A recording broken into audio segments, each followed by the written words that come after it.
Welcome to Anne's Art Desk. Today we're going to be talking about drawing birds for STEAM class at our school. For today's class, you'll need a few simple supplies: some colored pens or pencils, an eraser, a pencil, and a marking pen.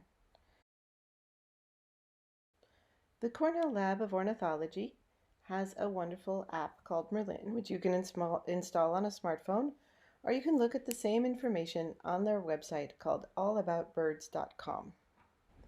We're going to start by imagining what the four birds on this sheet start with. One of the good ways to start drawing is to just imagine what it is you're going to draw. So we're going to think about how we would draw a great blue heron, a burrowing owl, a snowy egret, and a black-crowned night heron.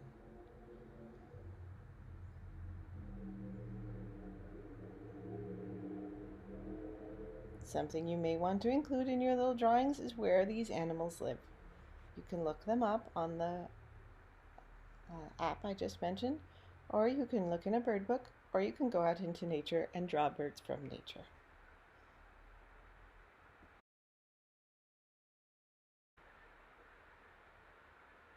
Here I am considering how I might draw a snowy egret. It's a wading bird, lives in grasses, and has a big long neck and a beak.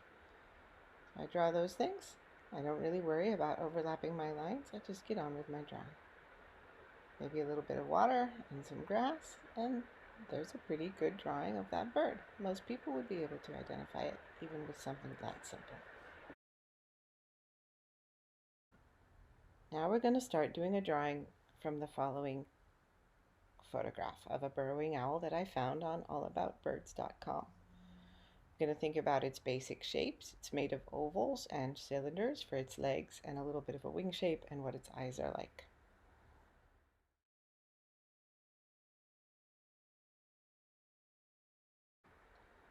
Here's my drawing so far. I'm still looking at my source material and adding some habitat and what it's standing on, a few more marks. I'm showing it the feathers in its wings and how it's something you look at when you're drawing birds a lot is what its stance is, how it holds its body, because often that is something that differentiates it from others.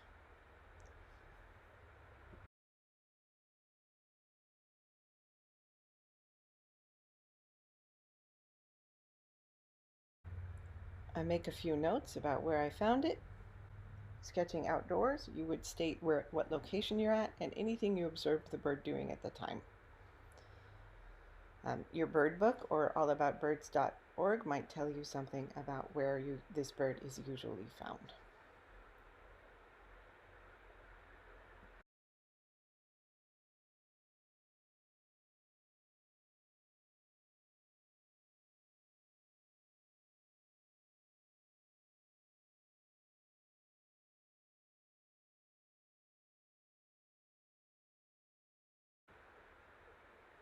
A naturalist or scientist will always mark down what is the date that they observed the bird, and any activity they see where it is. Also, its location. Naturalists tend to note things by county. So write down the county of the location you're in. You currently live in Santa Clara County, and if you're observing at Shoreline or the Baylands, that is also Santa Clara County.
When you're outfield sketching, you might want to think about what other forms the birds take. If you see the bird flying or diving or catching prey or hopping around, You will try and do very, very little quick gesture sketches that show those different motions. They don't have to be right or perfect. Just the true observation of something in action is very powerful in terms of telling other people about how the bird acts and behaves.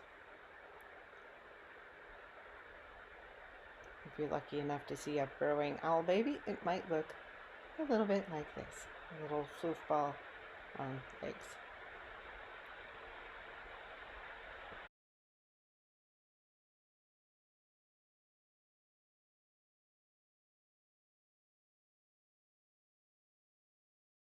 And here's my final sketch. If I had a little more time, I might add color and erase the pencil marks. And if I wanted to make a second draft, I would definitely write my lettering more neatly and organize it better.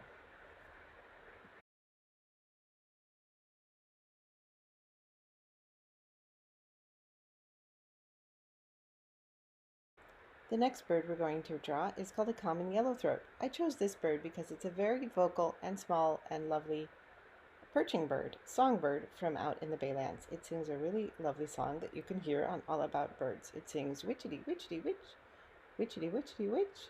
It likes bushes that are isolated out in the middle of the marshlands. So if you see a bush beside some marshlands on the side of the trail, that's a good place to look for this really vocal, busy, pretty little bird in the marshes.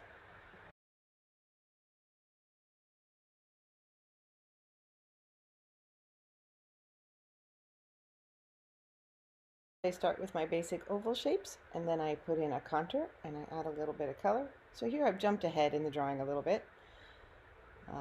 Then I add some color to it and think about how I might show you a little bit better what this bird is actually like in real life.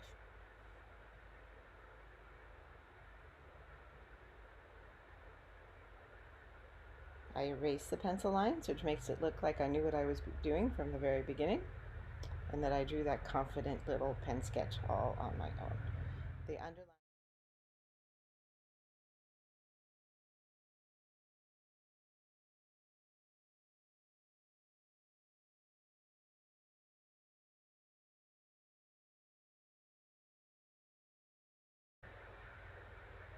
I like the yellow and black that I've marked down with the little face mask the yellowthroat has, but I also think that the bird needs its sort of gray-green coloring on its wings and tail that it so often has. So I'm going to add that in.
I add a lot of notes from this book for this bird.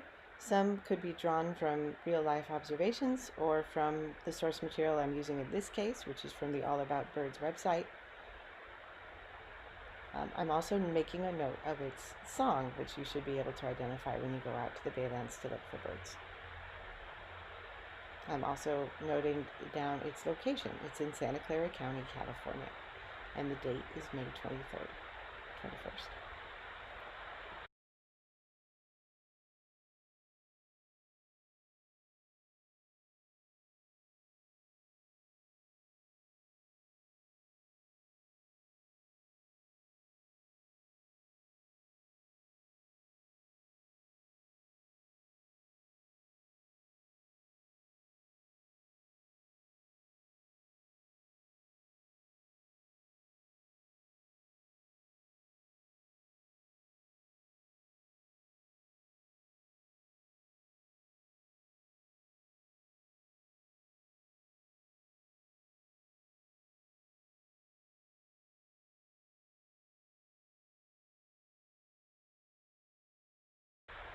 And there's my drawing of a common yellow throat, one of my favorite birds.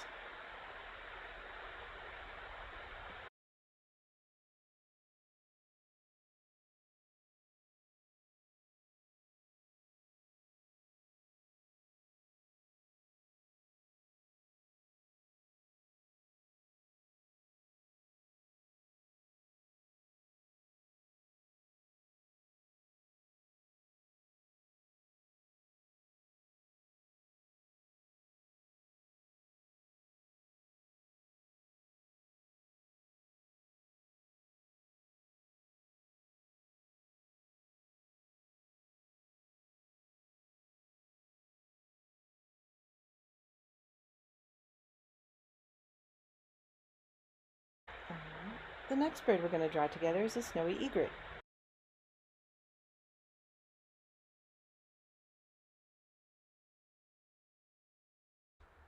If you don't want to go find the link right now, something you could do is just draw one of these stills that I've embedded in the movie right here. Each of them is of a snowy egret or two doing something a little bit different from each other.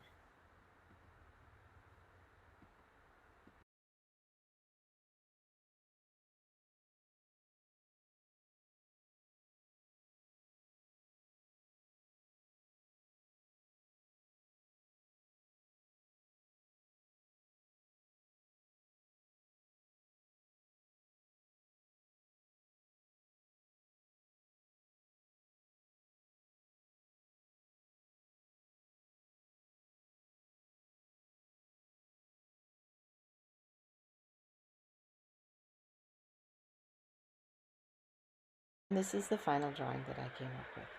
The bird we watched was foraging for seaweed on the beach, which you won't see at shoreline, but you might see if you go out to the ocean. Egrets and great blue herons like to forage on the algal mats at sea and on the beaches and in the tide pools, so look for them there.